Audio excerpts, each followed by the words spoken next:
Hey there. Welcome back to Financial Flourish. I'm Michelle Pemberton, your guide to building financial freedom one step at a time. First, I want to thank everyone who tuned into our very first episode. Your feedback and support have been incredible, and I can't wait to continue this journey with you.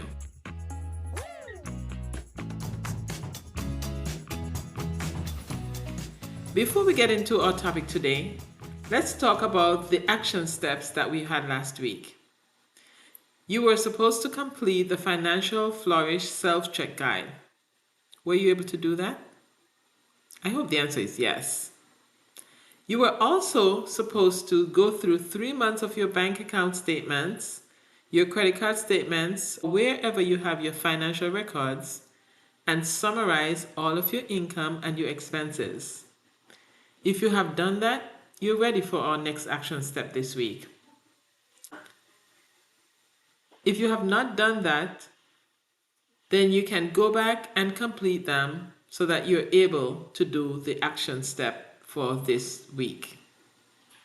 In today's episode, we're diving into one of the most important tools for financial growth, budgeting. Now, wait. Before you cringe at the word, hear me out. The word budgeting has a negative connotation. A budget is perceived as a restriction, a punishment for spending, something for people who are broke or bad with money. It seems as though a budget is complicated, overwhelming, time consuming, and that is the end of fun. People see a budget as a financial diet, all rules and no joy. And we ladies, we know a lot about diets. However, if a budget is done right, it doesn't have to be any of these things, and it's one of the most empowering things you can do for yourself. If you have ever said, "Where did all my money go?" this episode is for you. By the end of this episode, you'll have a clear, simple framework for creating a budget that actually works for your life. And I hope that you will be motivated to start your budgeting before the next episode. Let's get started. Let's start with the why. Why is budgeting so important? Let's answer this question with an illustration. You live in Evanston, Illinois, and you're trying to go to Wheeling, Illinois. You have never been there, and you'll be driving your personal vehicle. You have a few options. One, just start driving in the general direction of Wheeling. Two, grab a map. A what? Ask those under 30 years old. Or three, do what we all do nowadays. Turn on the GPS, and the GPS will get you to Wheeling with a specific route. Now, there might be an accident or a roadblock, and the GPS normally reroute you. Yes? Now, sometimes the GPS reroutes me, and I ignore it, only to find out that there's a delay on my way. The budget is a financial GPS. Your financial goal is your destination, and your income, expenses, savings, and debt reduction are part of the route. Now, just as in traveling, sometimes you must make some detours or travel a different route. The same will be for the budget. It's not written in stone, and some adjustments will be needed. Without a budget, it's easy to feel lost, overwhelmed, especially when unexpected expenses come up. And they will. It's not about restricting your spending, it's about aligning your money with your values. It's about awareness and knowing what happens with and to your money. There are so many people who come to me and say, "I do not know where my money goes. I make a good salary, but I'm living paycheck to paycheck." Or some who come to get their taxes prepared, and as I am going through their return with them and show them the amount on line number one of their return, they say, "I made that much money? Where is it?" I gladly remind them that they did not give me any of it. A budget also gives you control over your finances. It allows you to determine where your money is going instead of wondering at the end of the month where it went.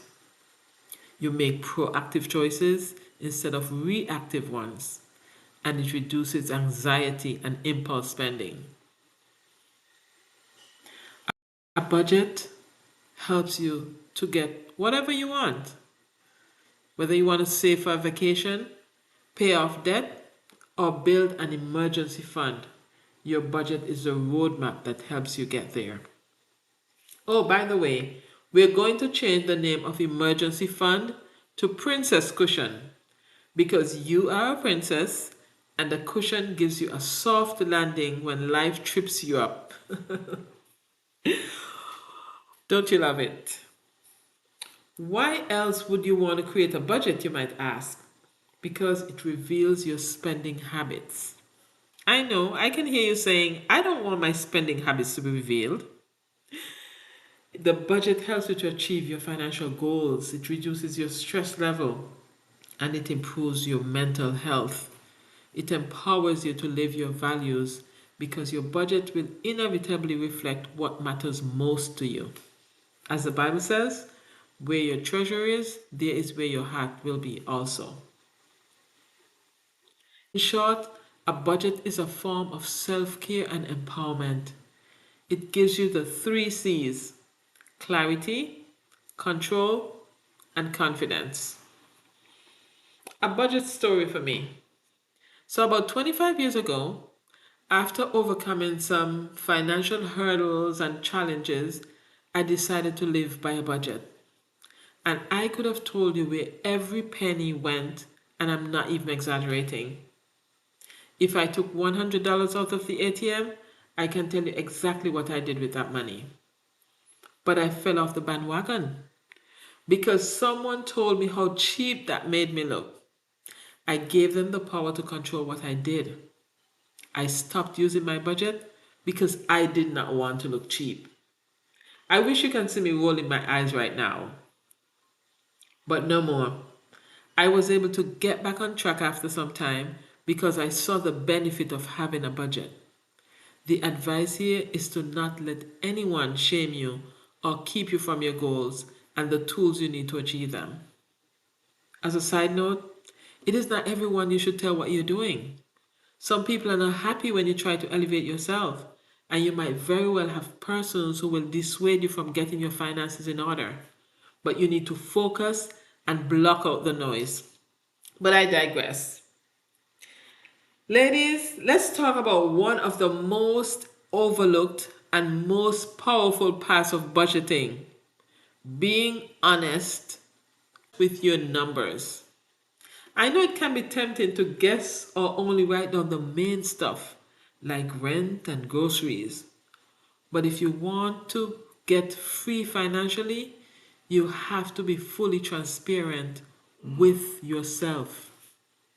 That means putting everything on the table.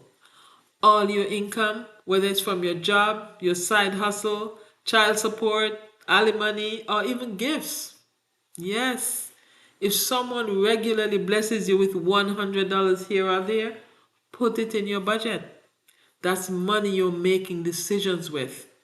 And what we don't track, we can't manage. Now let's talk about expenses, the ones that sneak up on you. Not every expense is monthly. Some things only hit you once a year or once a quarter, but that doesn't mean that they shouldn't be in your budget. What are some examples? Your car insurance if you pay every 6 months, your membership dues that are once a year, back to school shopping for the children, holiday gifts or birthday parties, annual property taxes. These are some examples. Sis, if you don't plan for these now, they will mess up your money later. Here's a solution. Take that big annual or quarterly amount, divide it by 12 or by 3, and start saving for it each month like it's a regular bill. This keeps your budget balanced and your stress level low. Being honest and thorough with your budget isn't about being perfect, it's about being prepared. When we face the full picture, we gain power. We stop being blindsided by bills. We stop overspending because we thought we had it. This is how you build confidence. This is how you build consistency. And this is how you walk in financial freedom, not fear. Okay, ladies, let's keep it real. What happens when you've cut everything you can? No more takeout, no new clothes, you've downgraded the subscriptions, you're still coming up short in your budget. First of all, you're not failing.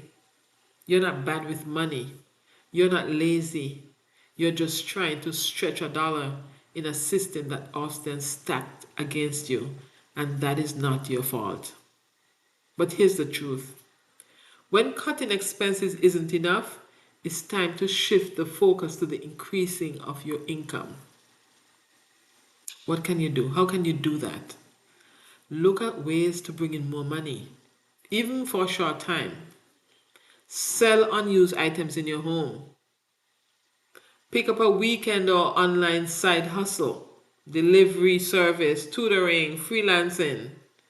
Monetize a skill you can do here, you can braid here, you can bake, you can babysit somebody's child, or you can negotiate your salary at work if you're doing the right thing, and you can ask for more hours.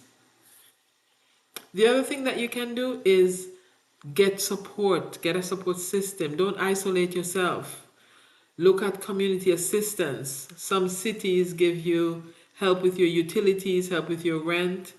You have not-for-profit organizations that have food pantries. Reach out to family and friends if you have to. And then when you get a windfall, when you get extra money like your tax refund or a bonus, use it strategically. Do not spend with your emotion. And then be honest with yourself about your budget. Are you under earning for your lifestyle? That's a real issue. Is your housing consuming too much of your income? It might be time to rethink your living arrangements, even if it's for a short time. Remember this, your budget is not a judgment, it's a mirror. And if the mirror shows you that your income can't support even a lean lifestyle, that's not a call to shame. It's a call to shift, it's a call to stretch, and it's a call to strategize. You're not stuck, you're just being invited to level up, and I'm here to walk that road with you. All right, it's challenge time.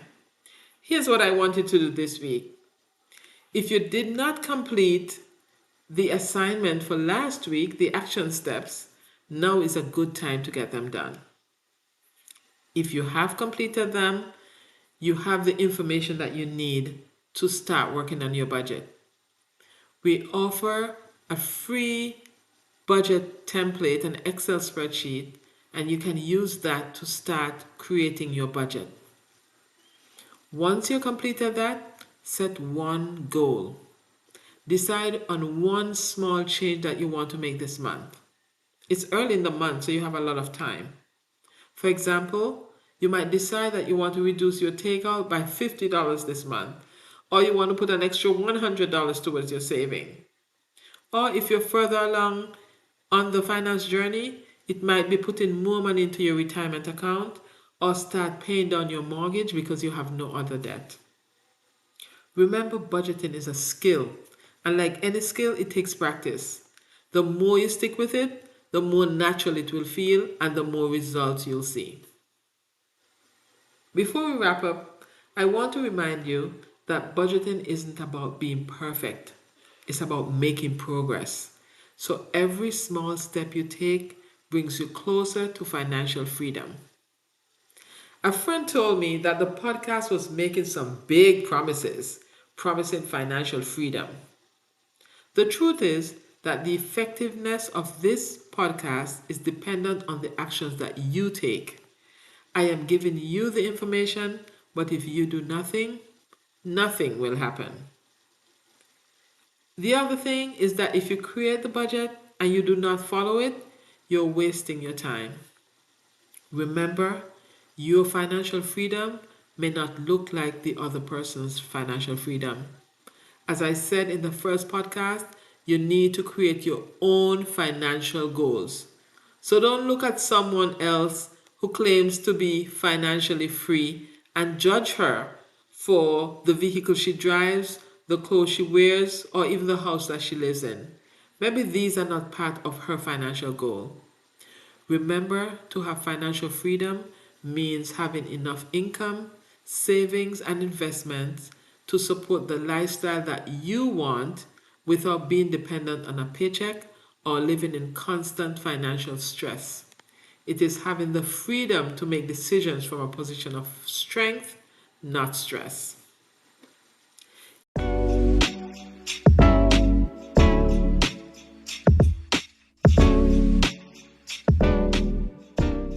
If you found today's episode helpful, please subscribe, share it with a friend, and leave a review. If you want to share your budgeting progress or ask questions, I'd love to hear from you. Connect with me on Instagram at _financial flourish or visit our website www.absoluteaccountingcpa.com/financial flourish. Next week, we'll be talking about how to make your princess cushion, even if you're living paycheck to paycheck.